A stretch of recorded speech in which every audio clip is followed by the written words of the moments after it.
এত রাতে আবার কে আসলো? ঘুমানো শান্তি পাওয়া যায় না। দরজাটা খোলাও যাচ্ছে না। কে কে তুমি? এভাবে দাঁড়িয়ে আছো কেন? কে তুমি?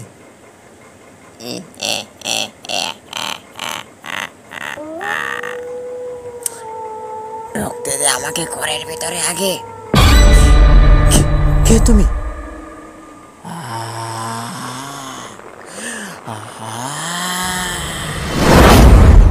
ঘটনাটি শুরু এখান থেকে। সেদিন রাত্রিবেলা ঘরের দরজা জানালা অফ করে আমার কাজ শেষ করে ঘরে এসে শুইলাম। হঠাৎ শুনতে পাই ঘরের বাইর থেকে পেছনের দরজার মধ্যে ঠক ঠক করে কয়েকটা আওয়াজ যেন কেউ একজন করলো। মনে খুব চিন্তা নিয়ে উঠলাম। এরই মধ্যে আমার চোখে অনেকটা ঘুমও যেন আসছে বেয়ে বেয়ে। দরজাটা খুললাম। খোলার পর প্রথম যে অডিও ক্লিপটি শুনলেন, এরকম একটি ঘটনার সম্মুখীন হই। তখন পেছনে থাকা দরজার বাইরের যে ছায়া মানবটা দাঁড়িয়েছিল, সে আমার ঘরের ভিতরে এসে প্রবেশ করে। ঘরের ভিতর প্রবেশ করার পর শুনতে পাই এক অদ্ভুতরে কণ্ঠ।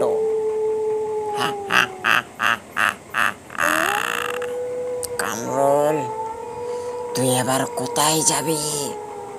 আজকে তোর ঘরকে আমি ক্রাশ করব। না না, কে তুমি? তুমি এখান থেকে বেরিয়ে যাও। আমাকে বাঁচাও, আমাকে বাঁচাও।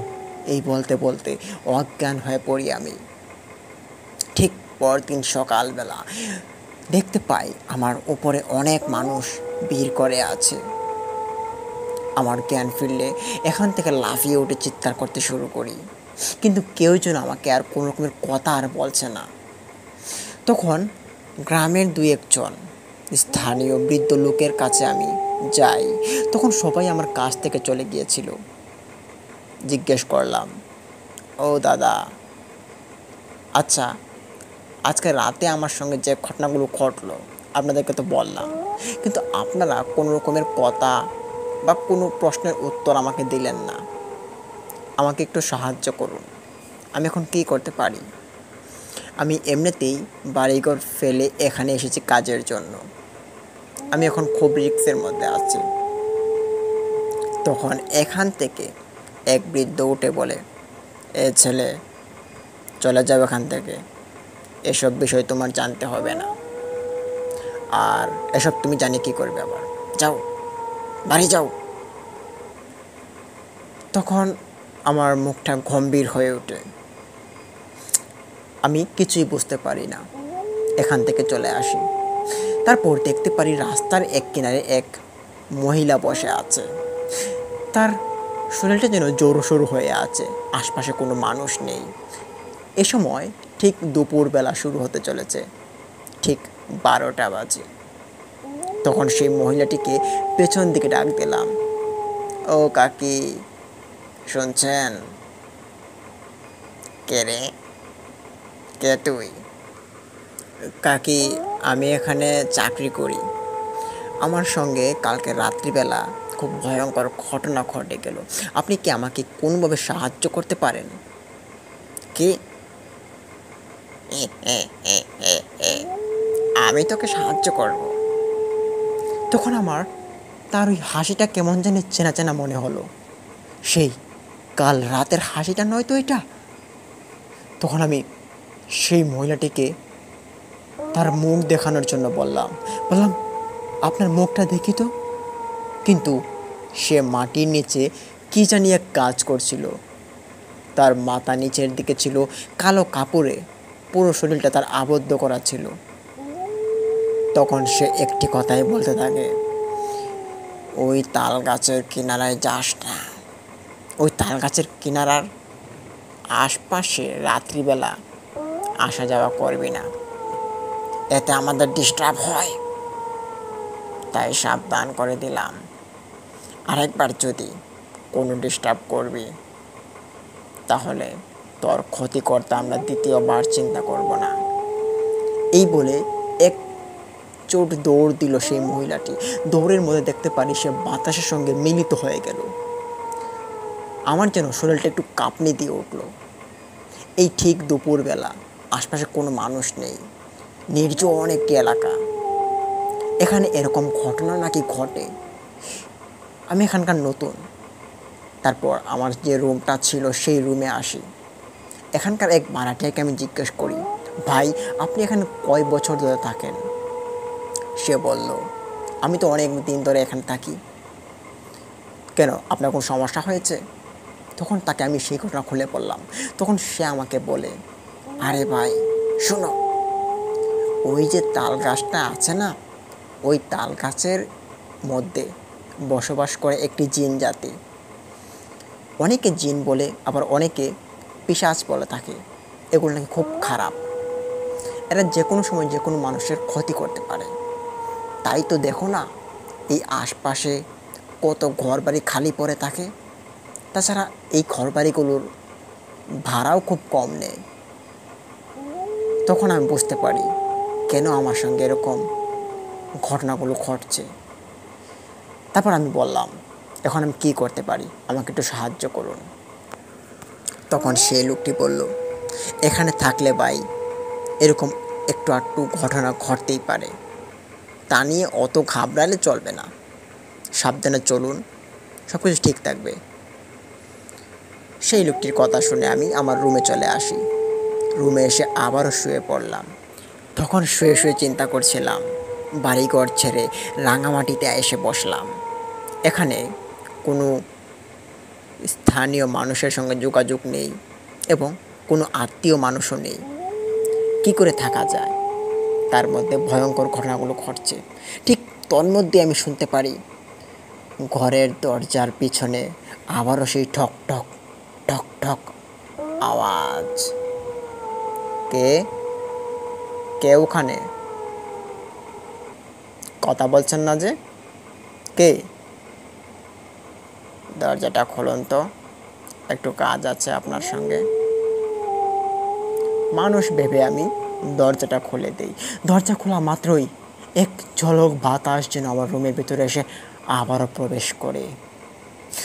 দরজাটা আবার ঠাস করে লাগিয়ে ফেলি এবং রুমের ভিতরে আসা মাত্রই আমি দেখতে পারি রুমের ভেতর সব কিছু কাঁপতে শুরু করলো। এক এক করে রুমের যে ওয়ালপেপারগুলো ছিল, আসবাবপত্র খুব বেশি একটা ছিল না, সেগুলো আস্তে আস্তে করে ফ্লোরে পড়ে যাচ্ছে। এ দেখে ভয়ের শিহরণ যেন আমার বাড়তে শুরু করলো। গায়ে এদিকে কাটা দিয়ে উঠছে। কিছু করার নেই, বসে বসে কাঁপছিলাম। কী করব বুঝেও পাচ্ছি না। হঠাৎ অনুভব করতে পারি আমার বাম হাতের পাশে কিছু এক ধারালো জিনিসের আঘাত যেন এসে পড়েছে। তোর মধ্যেই দেখতে পারি এখান থেকে রক্ত ঝরছে, তাও আবার একদম গতিবেগে রক্ত। খানিকক্ষণের ভিতরেই আমার পুরো শরীর রক্তে মাখা লাল হয়ে যায়। চিৎকার করতে করতে ঘর থেকে বেরিয়ে আসলাম। আমার চিৎকার শুনে পাশে থাকা ভাড়াটিয়া 2-3 জন বেরিয়ে আসে। এসে দেখতে পারে আমার রক্তে মাখা শরীর। জিজ্ঞেস করি, ভাই আপনার এই অবস্থা কি করে হলো? তখন আমি ঘরের দিকে ইশারা করলাম। তখন সবাই ঘরে গিয়ে দেখতে পারে ঘরের ভেতর 8 থেকে 10 জন ছায়া মানব বসে আছে এবং বসে বসে তারা যেন হি হি করে হাসাহাসিতে লিপ্ত আছে।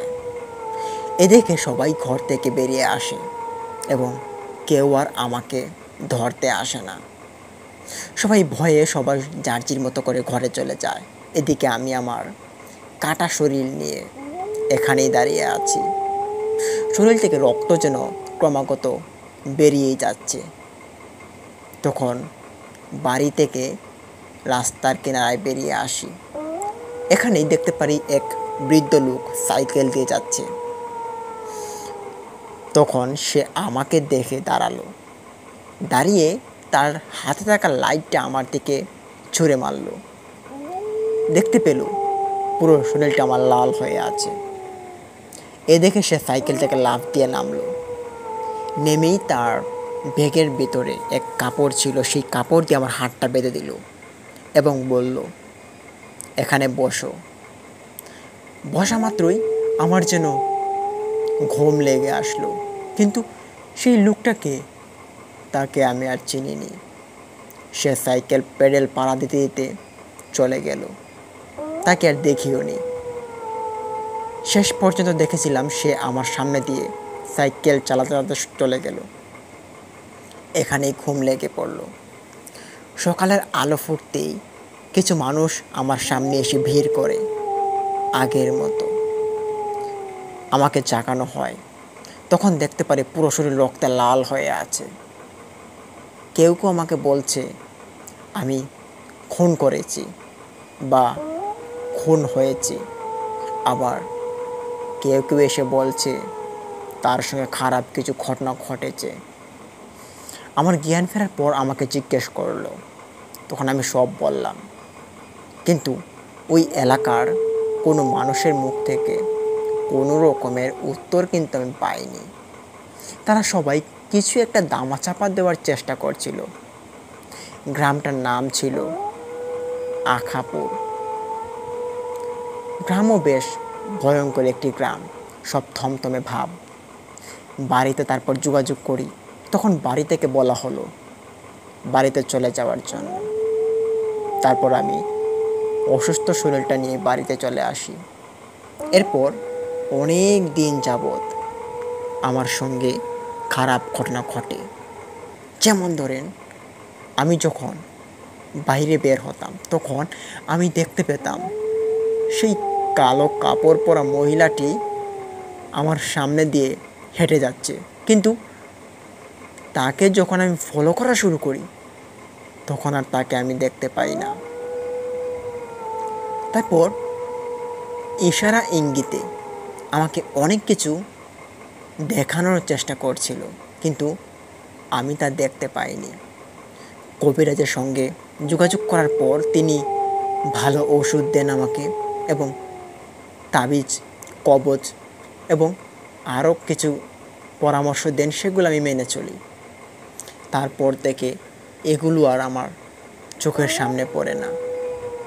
কিন্তু এখনও সেই ঘটনাগুলো মনে হলে আমার শরীরটা যেন এখন ঝাড়া দিয়ে ওঠে।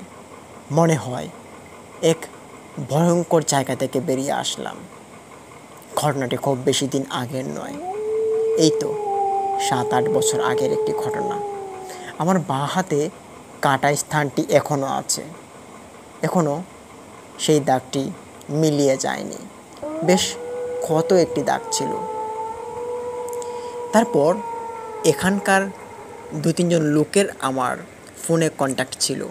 তাদেরকে ফোন দেওয়ার পর জিজ্ঞেস করলাম, কিন্তু কেউ কোনো রকমের তথ্য আমাকে দিতে চায়নি। সবাই শুধু ধামাচাপা দেওয়ার চেষ্টা করে এই বিষয়টা। আজও আমি জানতে পারিনি, তবে ভবিষ্যতে জানার আমার চেষ্টা আছে। আমি জানতে চাই সেখানে কী আছে। তবে যে কোনো একদিন জানার পর আরও একটি ঘটনা আপনাদের মাঝে আমি নিয়ে আসব। আমার এই ঘটনাটি ছিল আমার সাথে ঘটে যাওয়া।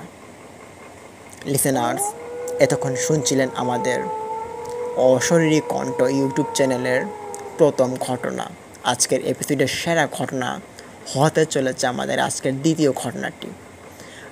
আমাদের দ্বিতীয় ঘটনাটি শোনার আগে যারা যারা প্রথম ঘটনাটি পুরোটা শুনেছেন তাদের সবাইকে আমাদের অশরীরী কণ্ঠ ইউটিউব চ্যানেলে স্বাগত জানাচ্ছি এবং আমাদের অশরীরী কণ্ঠ ইউটিউব চ্যানেলকে সাবস্ক্রাইব করার জন্য বিশেষভাবে আহ্বান জানাচ্ছি। অবশ্যই সাবস্ক্রাইব করুন এবং পাশে থাকা বেল আইকনটি অন করে রাখুন, যাতে আমরা আমাদের সত্যায়িত ঘটনাগুলো আপনাদের মাঝে আপলোড করার সাথে সাথে আপনারা পেয়ে যান এবং লাভটা উপভোগ করতে পারেন এবং সত্য কিছু আপনারা শুনতে পারেন। তাই আর দেরি করছি না, চলে যাচ্ছি আমাদের আজকের সেরা দ্বিতীয় ঘটনায়।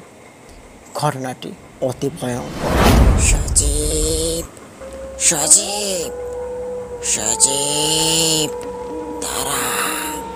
কে? কে তুমি? কে? তুই আমাকে চিনিস না? আমার জায়গায় ঘর বানিয়েছিস, আবার আমাকে বলছিস আমি কে? তুমি তুমি খুব ভয়ঙ্কর। আমার আমার সামনে এসো না তুমি।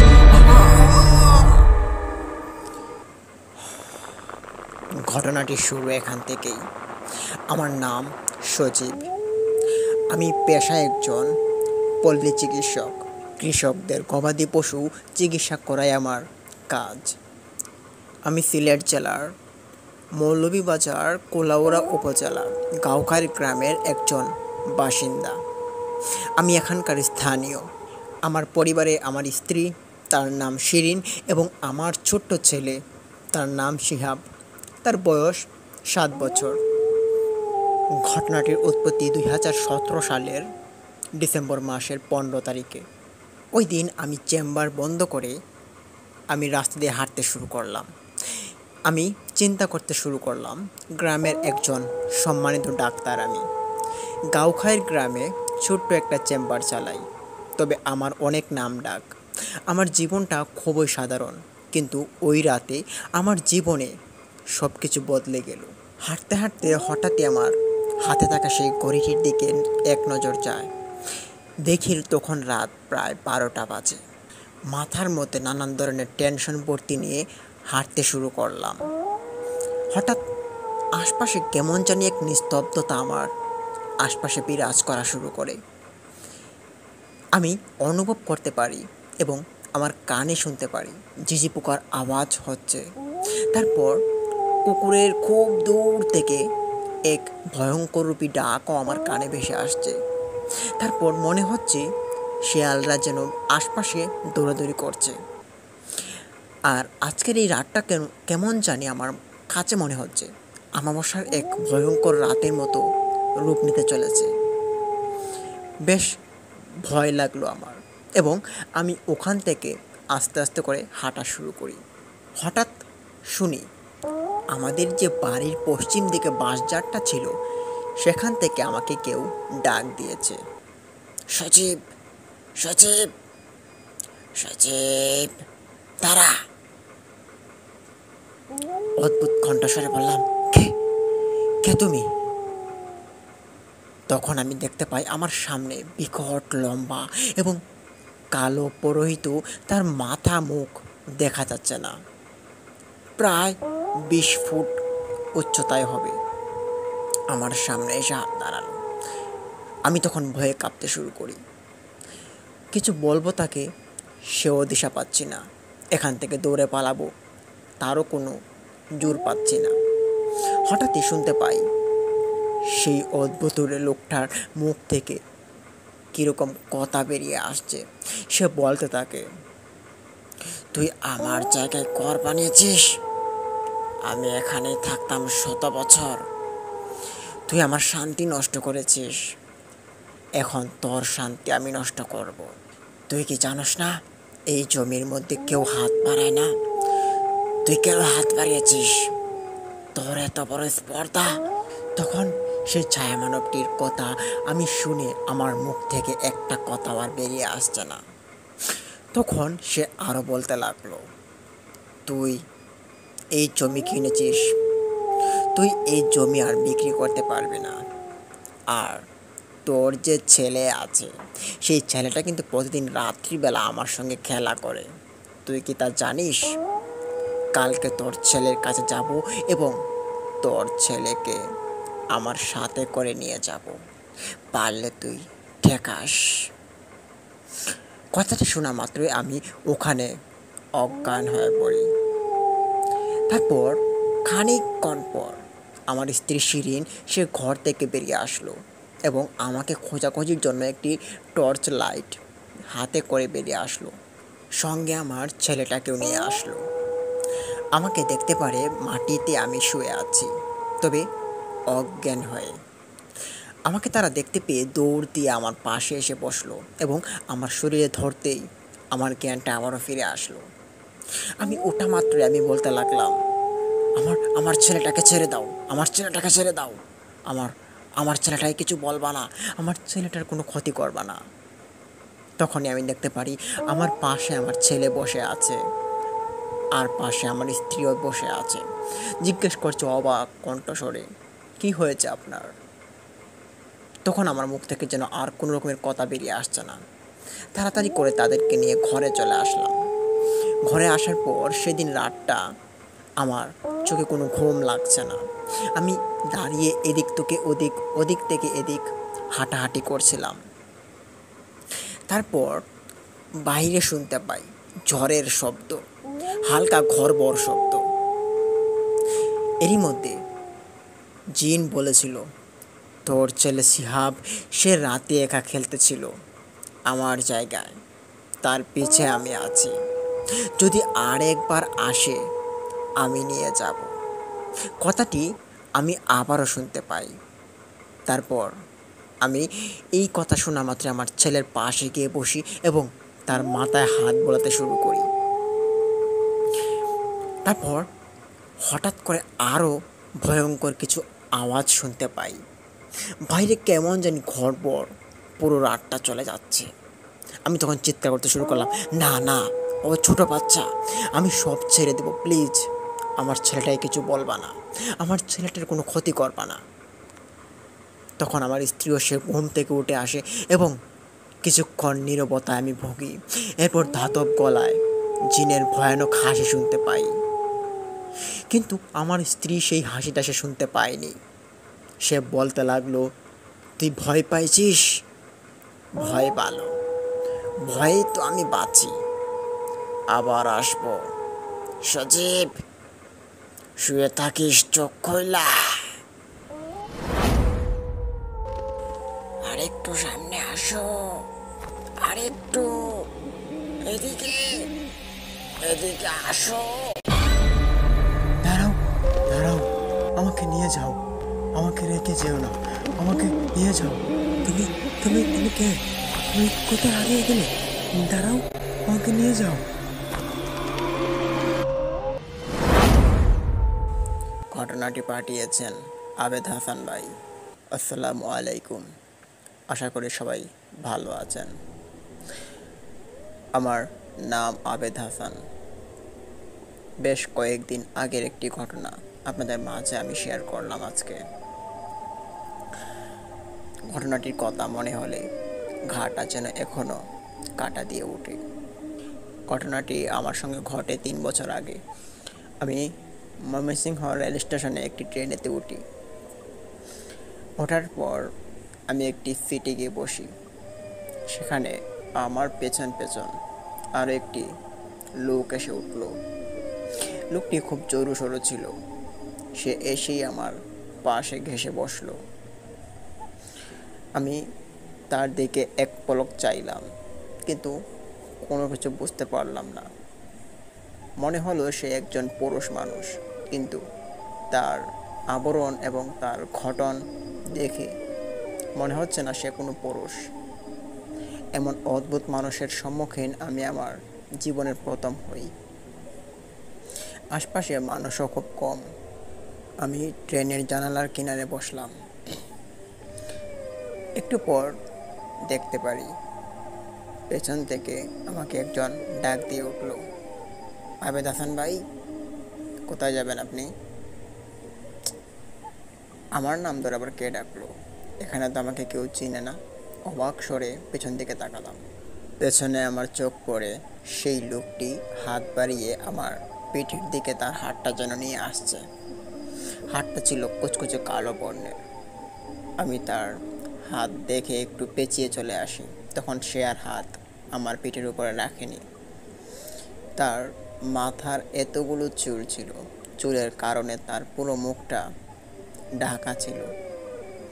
তার মুখটা দেখার মতো কোনো সিস্টেম ছিল না, এবং সাদা একটি কাপড় তার পুরো শরীরে আবদ্ধ করে আছে। কেমন একটি খটকার মতো মানুষ সে। তারপর সে আমাকে আর কিছুই বলেনি। আমিও আর কিছু তাকে জিজ্ঞেস করিনি। শুধু শুধু চিনি না, কিন্তু বসে বসে একটা জিনিস চিন্তা করছিলাম, ওই লোকটা আমার নাম জানলো কী করে। তারপর অনেকটা সময় পেরিয়ে যায়। ট্রেনও ছেড়ে দিল।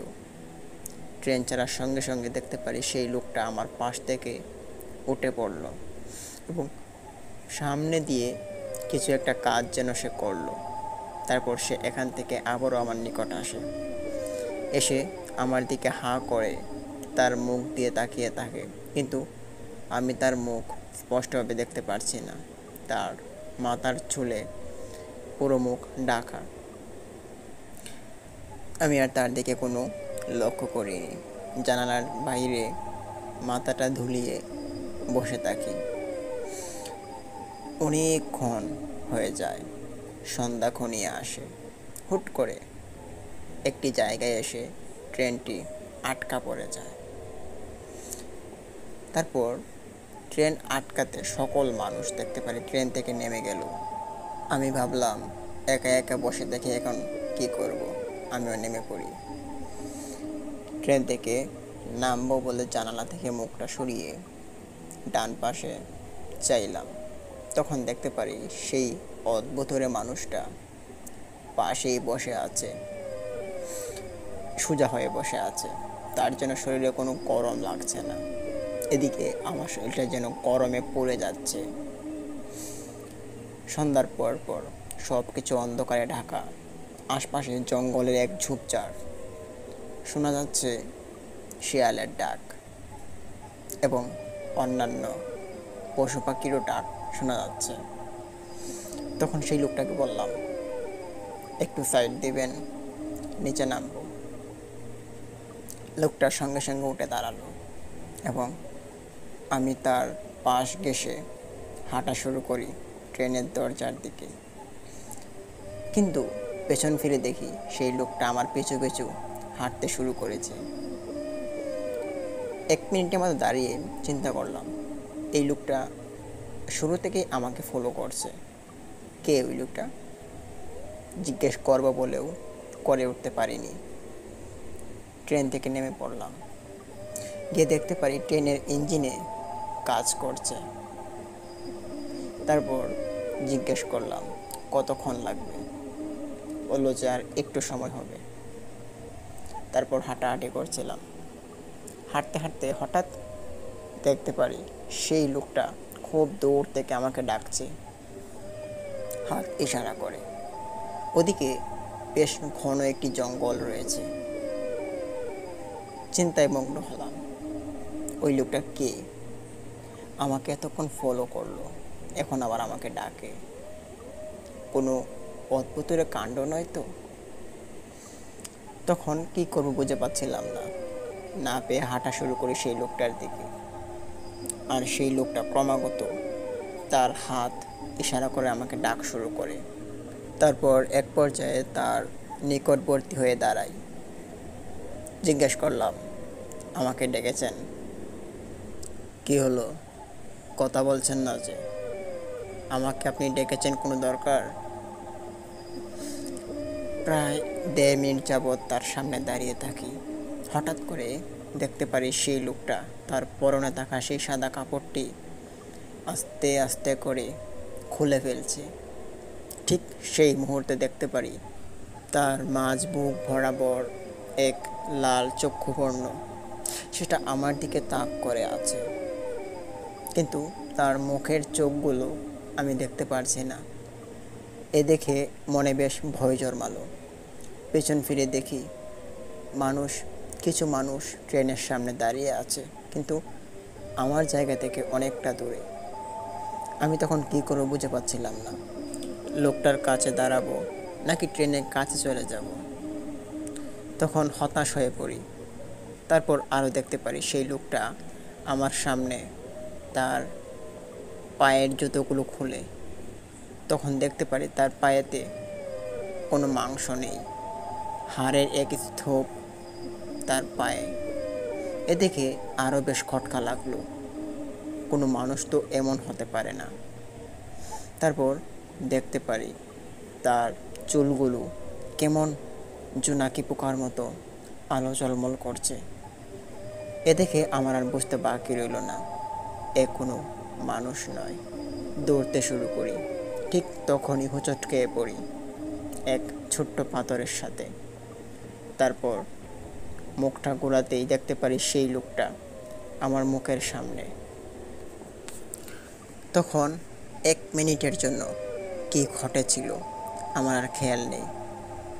তারপর দেখতে পারি আমি এক ঘন জঙ্গলের ভেতর। আমি এখানে কেন? একটু আগেই তো আমি ট্রেনের কাছে ছিলাম। এক বড় রকমের জঙ্গল। জঙ্গলটা ট্রেনের কাছ থেকেও দেখা গিয়েছিল, কিন্তু এটা আবার কোন জঙ্গল? চিন্তা করতে শুরু করলাম। মনের ভেতর অনেক ভয় জন্মে গেছে। এখন আবার শরীরটাও কাঁপতে শুরু করেছে। কী করব বুঝতে পারছিলাম না। তারপর আমি পেছন, এদিক ওদিক সব দিকে তাকালাম, কিন্তু কেউই নেই। তারপর উঠে দাঁড়ালাম এবং হাঁটতে শুরু করি, কারণ ট্রেনের ভিতরে আমার এক ব্যাগ রয়েছে। সেই ব্যাগে আমার দরকারি জিনিসপত্র। ঠিক সেই মুহূর্তে আমার পেছন থেকে কেউ একজন হাত বাড়িয়ে ধরলো আমার পিঠে। শরীরটা একটা কাঁপনি দিয়ে উঠল। পেছন ঘুরে দেখি একটি মাথা বিশেষ, তার একটি হাত ওই হাত দিয়ে আমার পিঠে চাপ দিয়ে ধরেছে। নিচের দিকে তাকাতেই দেখি তার শরীরে কোনো অংশ নেই, শুধু একটা হাত আর একটি মাথা শূন্যে ভেসে এসেছে। এ দেখে শরীরটা একটা শিহরণ দিয়ে উঠল। এটা আবার কোন মুসিবতে এসে পড়লাম এখন। তারপর পিঠটা ঘুরিয়ে এক দৌড় শুরু করি। দৌড়তে দৌড়তে জঙ্গলের শেষ কিনারে এসে পৌঁছাই। ঠিক সেই মুহূর্তে দেখতে পারি সেই লোকটা আমার সামনে দাঁড়িয়ে, এবং তখনই দেখতে পারি সে আমাকে আমার গলায় চাপ দিয়ে ধরেছে এবং তার মাথার উপরে আমাকে এক হাত দিয়ে উঠিয়ে নিয়েছে। গলার মধ্যে অনেক পরিমাণে যন্ত্রণা হচ্ছিল। এখনই কি দম আমার চলে যায় একটি অবস্থা। তখনই মনে পড়ে আমার দাদার এক ঘটনা। আমার দাদার সঙ্গেও নাকি এরকম একটি ঘটনা ঘটে। তখন আমার আর বুঝতে বাকি থাকে না। আমি ক্রমাগত সেই লোকটির উপর আক্রমণ করতে শুরু করি, আমার পা দিয়ে লাথাতে শুরু করি, কিন্তু সে আমাকে কোনোভাবেই মাটিতে নামাচ্ছে না। তখন চিৎকারও করার মতো কোনো প্রসেস আমার গলায় ছিল না। ঠিক অনেকক্ষণ পর আমার শরীরে যখন আর শক্তি পাচ্ছিলাম না, এখন হয়তো দমটা আমার চলে যাবে, ঠিক সেই মুহূর্তে সে আমাকে মাটিতে ফেলে দেয় এবং বড় বড় পাড়া দিয়ে সে হেঁটে চলে যায় ট্রেনের দিকে। তখন মাটিতে পড়ে আমি একদম নাজেহাল একটি অবস্থায়। এদিকে দেখতে পাচ্ছিলাম ট্রেনের মধ্যে লাইট অন করেছে, এখন হয়তো ট্রেনটা ছেড়ে দিবে। তখন শরীরে একটু জোর নিয়ে গড়াতে গড়াতে ট্রেনের কাছে গিয়ে পৌঁছালাম। সেখানে 2-1 মানুষ আমাকে ট্রেনের ভিতরে নিয়ে তুলে, কিন্তু কেউ আমাকে জিজ্ঞেস করেনি কিছু, আমিও আর কিছু বলিনি। তখন আমার ব্যাগটার সাথে নিয়ে বসি এবং গন্তব্যস্থলে পৌঁছানোর পর সেখানে আমার কিছু লোক ছিল, তাদের সঙ্গে এই ঘটনাটি আমি শেয়ার করিনি। তারপর বাড়িতে আসি। বাড়িতে আসার পর আমি আমার মায়ের সঙ্গে সেই ঘটনাটি শেয়ার করি। তখন মা আমাকে বলেন যে এই ঘটনাগুলো তোদের গোষ্ঠীর সবার সঙ্গেই ঘটেছে। তোর যে এক ভাই ছিল, চাচাতো ভাই, সে যে মারা গিয়েছে, সে কিন্তু এই ঘটনার কারণে মারা গিয়েছে। হ্যাঁ, আমার এক ভাই ছিল, আমার চাচাতো ভাই, সে এরকম একটি ঘটনার সম্মুখীন হয় এবং সে আর বেঁচে ফিরতে পারেনি। কিন্তু আমাদের গোষ্ঠীর যত ছেলেরা আছে তাদের সবার সঙ্গে এরকম একটি ভয়ঙ্কর ঘটনা ঘটে। এটা নাকি একটি গোষ্ঠীর দোষ মনে করা হয়। আরেকটু সামনে আসো, আরেকটু এদিকে এদিকে আসো। দাঁড়াও, দাঁড়াও, আমাকে নিয়ে যাও, আমাকে রেখে যেও না, আমাকে নিয়ে যাও। তুমি তুমি তুমি কে? তুমি কোথায় হারিয়ে গেলে? দাঁড়াও, আমাকে নিয়ে যাও। ঘটনাটি পাঠিয়েছেন আবেদ হাসান ভাই। আসসালামু আলাইকুম। আশা করি সবাই ভালো আছেন। আমার নাম আবেদ হাসান। বেশ কয়েকদিন আগের একটি ঘটনা। আপনাদের মাঝে আমি শেয়ার করলাম আজকে। ঘটনাটির কথা মনে হলে ঘাটা যেন এখনও কাটা দিয়ে ওঠে। ঘটনাটি আমার সঙ্গে ঘটে 3 বছর আগে। আমি ময়মনসিংহ রেল স্টেশনে একটি ট্রেনেতে উঠি। ওঠার পর আমি একটি সিটে গিয়ে বসি। সেখানে আমার পেছন পেছন আরও একটি লোক এসে উঠল। লোকটি খুব জোরু সরু ছিল। সে এসেই আমার পাশে ঘেঁষে বসলো। আমি তার দিকে এক পলক চাইলাম, কিন্তু কোনো কিছু বুঝতে পারলাম না। মনে হলো সে একজন পুরুষ মানুষ, কিন্তু তার আবরণ এবং তার গঠন দেখে মনে হচ্ছে না সে কোনো পুরুষ। এমন অদ্ভুত মানুষের সম্মুখীন আমি আমার জীবনের প্রথম হই। আশপাশে মানুষও খুব কম। আমি ট্রেনের জানালার কিনারে বসলাম।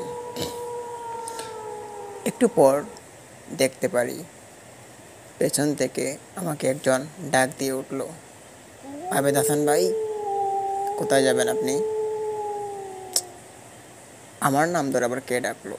এখানে তো আমাকে কেউ চিনে না। অবাক স্বরে পেছন দিকে তাকালাম। পেছনে আমার চোখ পড়ে সেই লোকটি হাত বাড়িয়ে আমার পিঠের দিকে তার হাতটা যেন নিয়ে আসছে। হাতটা ছিল কুচকুচে কালো বর্ণের। আমি তার হাত দেখে একটু পেঁচিয়ে চলে আসি। তখন সে আর হাত আমার পিঠের উপরে রাখেনি। তার মাথার এতগুলো চুল ছিল, চুলের কারণে তার পুরো মুখটা ঢাকা ছিল। তার মুখটা দেখার মতো কোনো সিস্টেম ছিল না। এমন সাদা একটি কাপড় তার পুরো শরীরে আবদ্ধ করে আছে। কেমন একটি খটকার মতো মানুষ সে। তারপর সে আমাকে আর কিছুই বলেনি। আমিও আর কিছু তাকে জিজ্ঞেস করিনি। শুধু শুধু চিনি না, কিন্তু বসে বসে একটা জিনিস চিন্তা করছিলাম, ওই লোকটা আমার নাম জানলো কী করে। তারপর অনেকটা সময় পেরিয়ে যায়। ট্রেনও ছেড়ে দিল। ট্রেন ছাড়ার সঙ্গে সঙ্গে দেখতে পারি সেই লোকটা আমার পাশ থেকে উঠে পড়ল এবং সামনে দিয়ে কিছু একটা কাজ যেন সে করলো। তারপর সে এখান থেকে আবারও আমার নিকট আসে। এসে আমার দিকে হাঁ করে তার মুখ দিয়ে তাকিয়ে থাকে, কিন্তু আমি তার মুখ স্পষ্টভাবে দেখতে পারছি না। তার মাথার চুলে পুরো মুখ ঢাকা।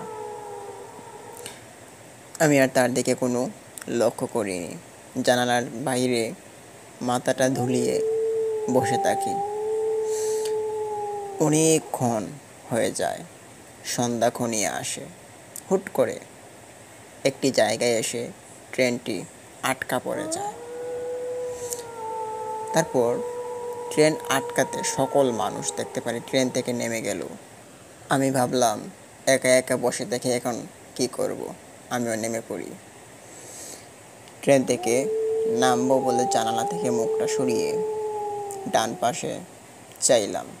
তখন দেখতে পারি সেই অদ্ভুত মানুষটা পাশেই বসে আছে, সোজা হয়ে বসে আছে। তার জন্য শরীরে কোনো গরম লাগছে না। এদিকে আমার শরীরটা যেন গরমে পুড়ে যাচ্ছে। সন্ধ্যার পর পর সব কিছু অন্ধকারে ঢাকা। আশপাশে জঙ্গলের এক ঝোপঝাড়।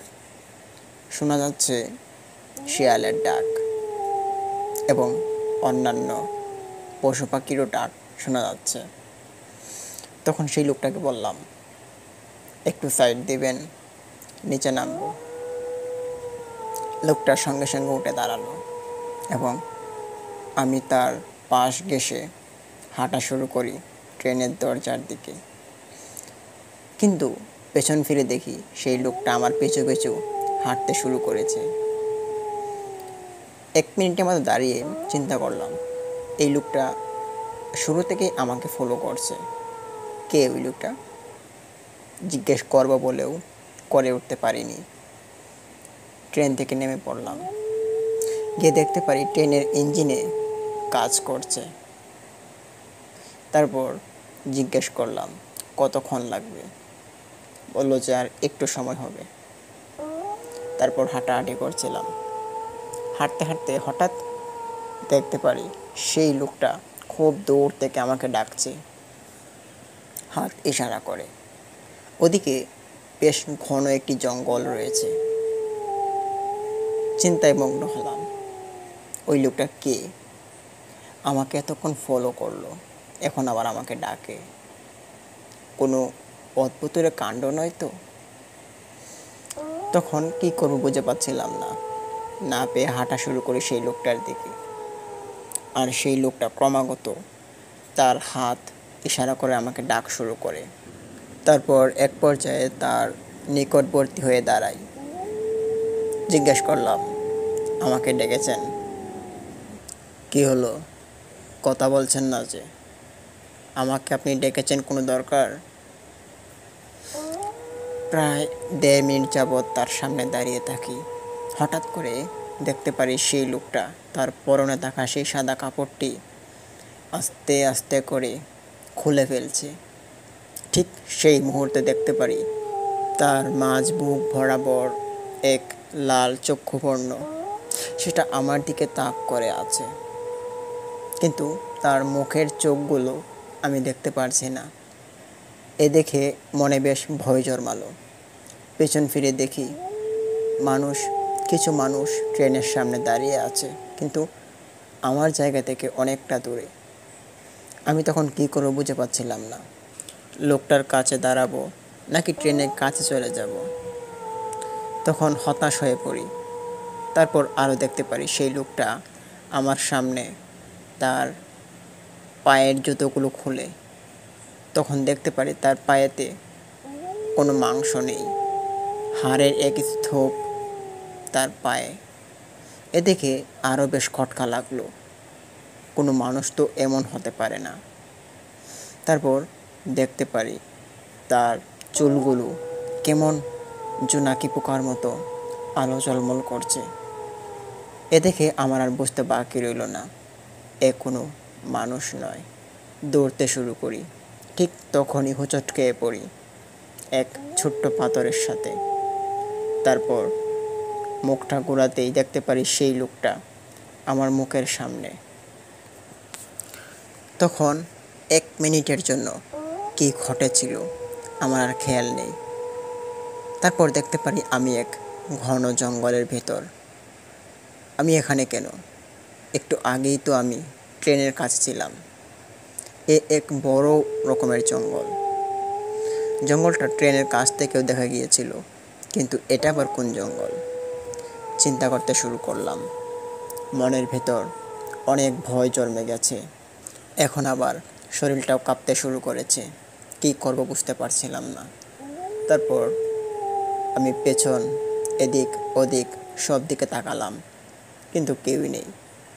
তারপর উঠে দাঁড়ালাম এবং হাঁটতে শুরু করি, কারণ ট্রেনের ভিতরে আমার এক ব্যাগ রয়েছে। সেই ব্যাগে আমার দরকারি জিনিসপত্র। ঠিক সেই মুহূর্তে আমার পেছন থেকে কেউ একজন হাত বাড়িয়ে ধরলো আমার পিঠে। শরীরটা একটা কাঁপনি দিয়ে উঠল। পেছন ঘুরে দেখি একটি মাথা বিশেষ, তার একটি হাত ওই হাত দিয়ে আমার পিঠে চাপ দিয়ে ধরেছে। নিচের দিকে তাকাতেই দেখি তার শরীরে কোনো অংশ নেই, শুধু একটা হাত আর একটি মাথা শূন্যে ভেসে এসেছে। এ দেখে শরীরটা একটা শিহরণ দিয়ে উঠল। এটা আবার কোন মুসিবতে এসে পড়লাম এখন। তারপর পিঠটা ঘুরিয়ে এক দৌড় শুরু করি। দৌড়তে দৌড়তে জঙ্গলের শেষ কিনারে এসে পৌঁছাই। ঠিক সেই মুহূর্তে দেখতে পারি সেই লোকটা আমার সামনে দাঁড়িয়ে, এবং তখনই দেখতে পারি সে আমাকে আমার গলায় চাপ দিয়ে ধরেছে এবং তার মাথার উপরে আমাকে এক হাত দিয়ে উঠিয়ে নিয়েছে। গলার মধ্যে অনেক পরিমাণে যন্ত্রণা হচ্ছিল। এখনই কি দম আমার চলে যায় একটি অবস্থা। তখনই মনে পড়ে আমার দাদার এক ঘটনা। আমার দাদার সঙ্গেও নাকি এরকম একটি ঘটনা ঘটে। তখন আমার আর বুঝতে বাকি থাকে না। আমি ক্রমাগত সেই লোকটির উপর আক্রমণ করতে শুরু করি, আমার পা দিয়ে লাথাতে শুরু করি, কিন্তু সে আমাকে কোনোভাবেই মাটিতে নামাচ্ছে না। তখন চিৎকারও করার মতো কোনো প্রসেস আমার গলায় ছিল না। ঠিক অনেকক্ষণ পর আমার শরীরে যখন আর শক্তি পাচ্ছিলাম না, এখন হয়তো দমটা আমার চলে যাবে। ঠিক সেই মুহূর্তে সে আমাকে মাটিতে ফেলে দেয় এবং বড় বড় পাড়া দিয়ে সে হেঁটে চলে যায় ট্রেনের দিকে। তখন মাটিতে পড়ে আমি একদম নাজেহাল একটি অবস্থায়। এদিকে দেখতে পাচ্ছিলাম ট্রেনের মধ্যে লাইট অন করেছে, এখন হয়তো ট্রেনটা ছেড়ে দিবে। তখন শরীরে একটু জোর নিয়ে গড়াতে গড়াতে ট্রেনের কাছে গিয়ে পৌঁছালাম। সেখানে দু একজন মানুষ আমাকে ট্রেনের ভিতরে নিয়ে তুলে, কিন্তু কেউ আমাকে জিজ্ঞেস করেনি কিছু, আমিও আর কিছু বলিনি। তখন আমার ব্যাগটার সাথে নিয়ে বসি এবং গন্তব্যস্থলে পৌঁছানোর পর সেখানে আমার কিছু লোক ছিল, তাদের সঙ্গে এই ঘটনাটি আমি শেয়ার করিনি। তারপর বাড়িতে আসি। বাড়িতে আসার পর আমি আমার মায়ের সঙ্গে সেই ঘটনাটি শেয়ার করি। তখন মা আমাকে বলেন যে এই ঘটনাগুলো তোদের গোষ্ঠীর সবার সঙ্গেই ঘটেছে। তোর যে এক ভাই ছিল, চাচাতো ভাই, সে যে মারা গিয়েছে, সে কিন্তু এই ঘটনার কারণে মারা গিয়েছে।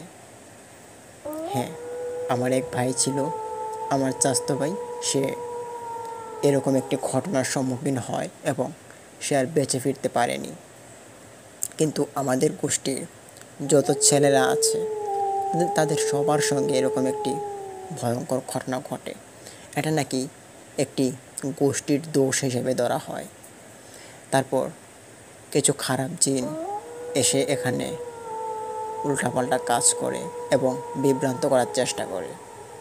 তারপর আমার মা আমাকে নিয়ে একটি কবিরাজের কাছে যান এবং সেখানে আমাকে কবিরাজ তাবিজ, কবজ এবং নানান ধরনের নিয়মাবলী দেন, সেগুলো মেনে চলি। তারপর থেকে এরকম ঘটনার সম্মুখীন আর আমি হইনি। এটি ছিল আমার আজকের ঘটনা।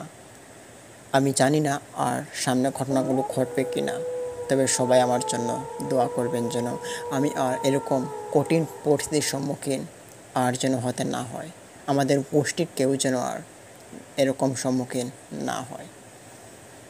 তো আমি আপনাদের মাঝ থেকে এখন বিদায় নিচ্ছি। আপনারা সবাই ভালো থাকুন, সুস্থ থাকুন। আসসালামু আলাইকুম লিসেনার্স। এতক্ষণ শুনছিলেন আমাদের আজকের এপিসোডের প্রথম ঘটনা। এখন আমরা আমাদের শুরু করতে যাব আমাদের দ্বিতীয় ঘটনা। আশা করি দ্বিতীয় ঘটনাটি আপনাদের অনেক ভালো লাগবে।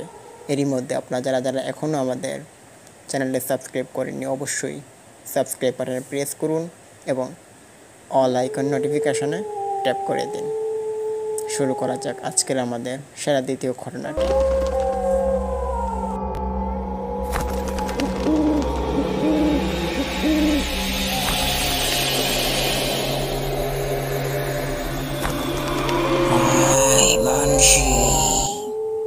এই পথ তোর না, যা, ফিরে যা, এখনো সময় আছে, হতে হবার আগে ফিরে যা। কে কে কে তুমি? আমাকে মেরো না, আমাকে মেরো না, আমাকে আমাকে তোমাকে খুব ভয় পাই, আমাকে মেরো না। ঘটনাটির সূত্রপাত ঘটে এখান থেকেই। 3টি রাত কাটার পর সেই হুজুরটির সঙ্গে এমন একটি ভয়ঙ্কর ঘটনা ঘটে যা শুনলে রীতিমতো গায়ে কাঁটা দিয়ে ওঠে। হ্যাঁ, বলছিলাম সেই হুজুরটির কথা, যিনি 3 দিন জিনের সঙ্গে সাক্ষাৎ হওয়ার পর তিনি মারা গিয়েছেন এবং তিনি এই জিনের প্রভাবের কারণে তিনি মারা গিয়েছেন। চলুন শুরু করা যাক আমাদের আজকের ঘটনা। ঘটনাটি ঘটেছে কিশোরগঞ্জ জেলার এক গ্রামে। গ্রামটির নাম পাঁচবাড়ি। ঘটনাটি ঘটে এক মুন্সি হুজুরের সঙ্গে। ওনার বয়স অনেক হয়েছে, প্রায় 70 বছর বয়স। এখনও তিনি গ্রামের মসজিদে তিনি ইমামতি করেন। ওনার বয়সে অনেক আগে নাকি দেখেছেন এই গ্রামে জিনদের আনাগোনা, কিন্তু হঠাৎ করে ওনার জীবনে এমন একটি আনাগোনা সৃষ্টি হবে তিনি সেটা কখনো কল্পনা করেননি। সেদিনের রাতটা অতিরিক্ত গরম হওয়াতে ওনার চোখে যেন ঘুম আসেনি। সারাটা রাত তিনি ছটফট করতে করতে কাটিয়ে দিলেন। ঠিক ফজরের আজানের আগেই তিনি শুনতে পারলেন ওনার বাড়ির পাশ ঘেঁষে মুয়াজ্জিন সাহেব যাচ্ছেন এবং ওনাকে ডাকছেন। উনি তখন সজাগে ছিলেন। তিনি উত্তরে বললেন, আমি আসছি, তুমি যাও। উনি তখন ঘর থেকে বের হলেন। তারপর বাড়ির কুয়া পাড়ে গিয়ে তিনি অজুটা সারলেন। অজু সেরে তিনি ঘরে আসলেন এবং ঘরে গামছা দিয়ে হাত মুখ মুছলেন। ঘর থেকে এবার বের হবেন তিনি মসজিদের উদ্দেশ্যে। তখন রাত 4টার মতো বাজে। তিনি বাইরে দেখতে পারলেন গ্রামের আকাশ কুয়াশায় ঢাকা। কিন্তু গরমের দিন এমন তো হওয়ার কথা নয়। যাক, তিনি এটা বাদ দিলেন, হাঁটা শুরু করলেন। হুজুর ফজরের নামাজ পড়ানোর জন্য হাঁটছিলেন মসজিদের দিকে। হঠাৎ একটি পুরনো বাঁশঝাড়ের পাশে দাঁড়িয়ে থাকা এক লম্বা ছায়া তার চোখে পড়ে। সে নড়ে না, চায় না, শুধু তাকিয়ে থাকে হুজুরের দিকে। গম্ভীর কণ্ঠে এক কণ্ঠস্বর হুজুরের কানে ভেসে আসলো, ও মুন্সি, এই পথ তোর না, এখনো সময় আছে, ফিরে যা, ফিরে যা। হুজুর থেমে যান। প্রথমে তিনি মনে করেন কোনো পাগল হবে, কিন্তু এত রাতে পাগল কোত্থেকে আসবে। কিন্তু ছায়াটা হঠাৎ গাছে উঠে গিয়ে মিলিয়ে যায়, অথচ গাছ একটুও নড়েনি। তখন হুজুরের একটু খটকা লাগলো, এটা আবার কেমন দৃশ্যের সম্মুখীন হলাম। হুজুর তখনও ভীত নন, বরং তিনি ভাবেন, আল্লাহর নামে ভয় কি, নিশ্চয়ই পরীক্ষার সময়। তিনি আর কিছু না ভেবে তিনি জোরক্রমে হাঁটেন এবং মসজিদে চলে যান। মসজিদে গিয়ে তিনি নামাজ পড়ান। নামাজ পড়িয়ে কারোর সঙ্গে সেরকম কথা কোনো শেয়ার না করে তিনি বাড়ি চলে আসেন। কিন্তু বাড়িতে আসার পর ওনার চোখে আর যেন ঘুম নেই। সারাক্ষণ শুধু এই চিন্তাভাবনা, রাতে কী ছিল ওটা, কাউকে বলতেও পারছেন না তিনি। ভাবতে ভাবতে হুজুরের জন্য চোখটা লেগে আসলো। তিনি ঘুমিয়ে পড়লেন। তখন তিনি স্বপ্নে দেখেন এক চোখওয়ালা কালো চেহারার মানুষ তাকে বলছে, কাল ফিরেও দেখবি না, তাও আসবি, কাল তোর মৃত্যু অনিবার্য। এ বলতে বলতে সে যেন বাতাসের সঙ্গে মিলিয়ে গেল। হুজুর তখন চিন্তিত হন, ঘুম ভেঙে যান। ঘুম থেকে উঠে ওনার স্ত্রী পাশে দেখতে পারেন। জিজ্ঞেস করলে কিছুই তিনি বলেননি। দ্বিতীয় রাত শুরু হয়। ওনার চোখে আর ঘুম নেই। সারাদিন নামাজ পড়ালেন, কিন্তু রাতটা হতেই যেন ওনার মনের ভিতরে এক অদ্ভুত ভয় সৃষ্টি হলো। উনি তখন চিন্তা করছেন, আজকে রাতে যদি এরকম কিছু ঘটনা ঘটে তাহলে তিনি কী করবেন। উনি সূরা কেরাত পড়তে শুরু করেন। এদিনের সারাটা রাতও তিনি ঘুমাতে পারেননি। উনি দেখতে দেখতেই ফজরের আজানের সময় হয়ে গেল। মনে খুব ভয়। ভাবলেন মুয়াজ্জিনের সঙ্গে আজকে তিনি যাবেন, কিন্তু আজকে যেন মুয়াজ্জিনও ওনার কাছে এলো না। মুয়াজ্জিন একা একাই মসজিদে চলে গেল। তখন তিনি ভাবলেন যে তিনি একাই যাবেন। তারপর 4টার সময় তিনি উঠেন এবং হাত মুখ ধুয়ে অজু শেষ করে তিনি আবার ঘরে আসেন, ঠিক আগের দিনের মতো। ঘর থেকে বের হন। ঘর থেকে বের হওয়ার পর তিনি দেখতে পারেন বাঁশঝাড়ে এবার বাতাস নেই, অথচ সব গাছ দুলছে। হঠাৎ বাঁশের মাথায় আগুন জ্বলে উঠে নিভে যায়। দীর্ঘ শ্বাস দিয়ে একটি কণ্ঠ ভেসে আসলো, দৌরাত গেল, আমার সহ্য শক্তি শেষ, মানুষকে আমল শেখাও, কিন্তু আমায় বারবার ডাকো কেন? আমি চলে এসেছি, আমি চলে এসেছি। হুজুর কাঁপা কণ্ঠায় উত্তর দেন, আমি তো শুধু আজান দেই, কাউকে ডাকিনি। আমি নামাজ পড়ি, নামাজ পড়াই, আমি তো কাউকে ডাকিনি। এই মসজিদের নিচে আমার ঘর ছিল 100 বছর আগে।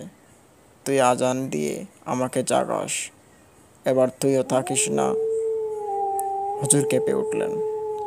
কাঁপা কণ্ঠে তাকে জিজ্ঞেস করলেন, কে তুমি? তুমি কি চাও? আরে ধর, হতভাগা, আমি আবার কি চাইবো? তুই আমার শান্তির ঘুম নষ্ট করিস। তুই হয়তো এখান থেকে আমার শান্তির ঘুমটা আরাম করে দিবি, নয়তো তুই এখান থেকে চলে যাবি। তা না হলে তোর একদিন কি আমার একদিন। এ বলে হাসতে শুরু করে। হুজুর তখন আরও ভয় পেলেন। ভয়ে ভয়ে জিজ্ঞেস করে ফেললেন, দেখো, আমি তোমার কোনো ক্ষতি করতে চাই না, আর আশা করি তুমি আমার কোনো ক্ষতি করবে না। তোমরা জিন জাতি, আজান শুনলে খুশি হওয়ার কথা, কিন্তু তুমি বিরক্ত হচ্ছ। কারণ কারণ জানতে চাস? শোন, আমি তোদের মতো মুসলিম নই। আমার জাতি হিন্দু। আমি আজান সহ্য করতে পারি না। আর সেই আজানই তুই বারবার আমাকে দিস, আমাকে শোনাস। আমার তো এটা বিরক্ত লাগে। ওই মুয়াজ্জিনটাকেও ধরবো, তোরা দুটাকে শেষ করে দেব। দাঁড়াও, কি বলছো আমাদের বিষয়ে? আমরা আজান দেব, তোমার সাথে তাকে তো তুমি ফিরাও। এ বলে হুজুর হাঁটতে শুরু করেন। ঠিক সেই মুহূর্তেই জিনটি এক আছর গাছের ডাল ভাঙা শুরু করে। গাছের ডাল ভাঙতে ভাঙতে হুজুরের পিছে যেন বন্যা বইয়ে দিল, কিন্তু হুজুর একবারও পেছনে তাকাননি। তিনি হাঁটতে হাঁটতে মসজিদে চলে যান এবং ইমাম সাহেব হয়ে তিনি দাঁড়িয়ে পড়েন। তারপর সবাইকে নামাজ পড়ান। নামাজ পড়িয়ে তিনি মসজিদ থেকে বের হলেন। ওনার সঙ্গে মুয়াজ্জিন সাহেবও বের হলো। মুয়াজ্জিনকে তিনি সাবধান করে দিলেন, এরকম একটি ঘটনার সম্মুখীন তিনি হয়েছেন, এখন তুমি সাবধানে দেখো। মুয়াজ্জিনও ইমামের কথা শুনলেন, মাথা নাড়িয়ে বললেন, ঠিক আছে হুজুর। তারপর সবাই সবার মতো বাড়ি চলে যায়। হুজুর সেদিন বাড়িতে আসে, এসে সব ঘটনা ওনার স্ত্রীকে বলে। ওনার স্ত্রী শুনে খুব ভয় পায়, কিন্তু ভয়ের পর তিনি সান্ত্বনা দিতে শুরু করে। বলে যে, আপনি না হয় আজকে থেকে মসজিদে ঘুমান, মসজিদ থেকে ফজরের নামাজ পড়িয়ে তারপর না হয় বাড়িতে আসেন। কিন্তু হুজুর বললেন, মসজিদে থাকবো, কিন্তু 2-4 দিন পর থাকলে হয়তো ভালো হয়। কোনো এক কারণবশত তিনি আর জানতেও চাইলেন না। বলে যে ঠিক আছে, 2-4 দিন পর থেকে মসজিদে থাকেন, আর বাড়ি থেকে যেতে হবে না, তাহলে আর এরকম জিনের সম্মুখীন হতে হবে না। ঘটনাটি হুজুর আরও কয়েকজনের সঙ্গে শেয়ার করেন। গ্রামের গণী গণী ব্যক্তিগুলো যারা ছিল, তারপর কবিরাজ ছিল কয়েকজন, তাদের সঙ্গে শেয়ার করে, কিন্তু কোনো উত্তর তিনি পাননি। সবাই ওনাকে সান্ত্বনা দিলেন, বলেন জিন জাতি তো আছেই, তবে সাবধানে চলতে হবে আপনাকে। তারপর এশার নামাজ পর হুজুর বাড়িতে আসেন। সেদিনও তিনি চিন্তা করছেন।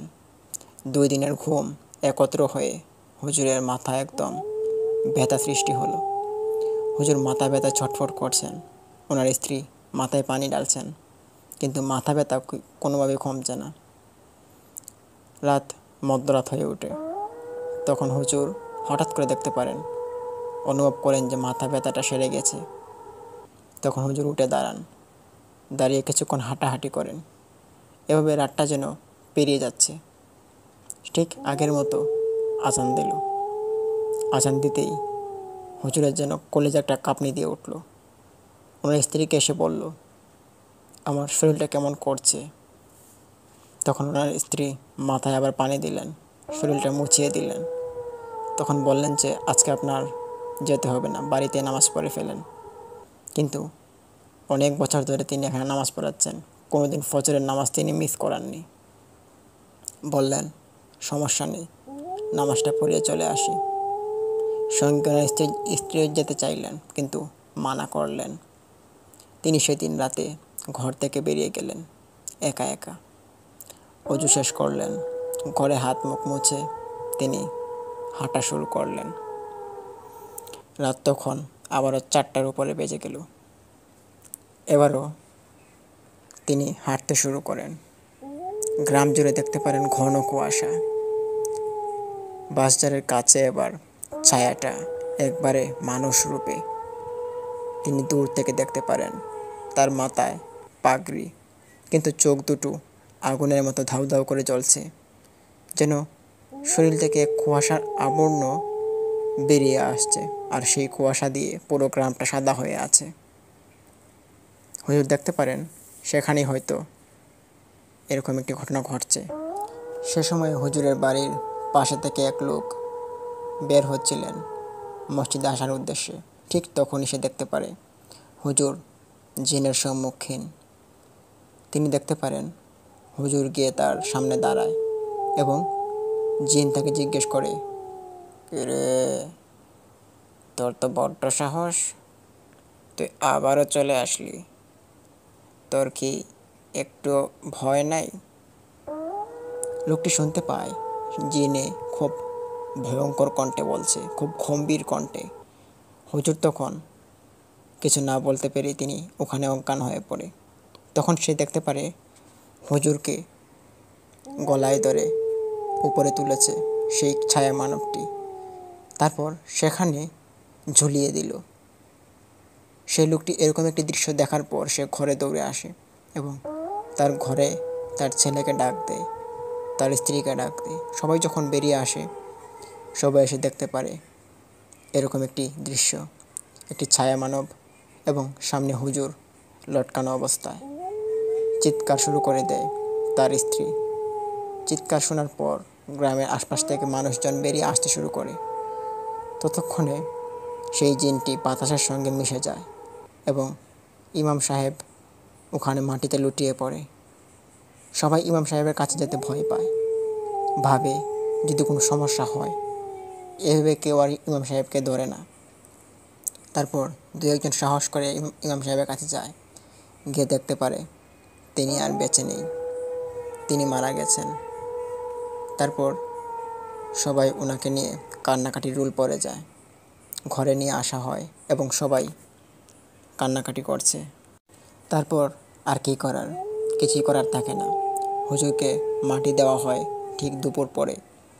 হুজুরের কবর দেওয়া হয়েছিল মসজিদের পেছনে, কিন্তু সেই বাঁশঝাড়ের গুলির জায়গাটা আজও কেউ ফজরের আগে যেতে সাহস করে না, কারণ মাঝরাতে শোনা যায় আজানের আগে কেউ একজন ফিসফিস করে বলে, এই নামাজ তোর না, ফিরে যা, ফিরে যা। এই ভয়ে সেই পাঁচবাড়ি গ্রামটা এখনও স্তব্ধ হয়ে আছে। এটি ছিল ঘটনা। ঘটনাটি ভালো লাগলে অবশ্যই ভিডিওতে লাইক দিন, কমেন্ট করুন, শেয়ার করুন।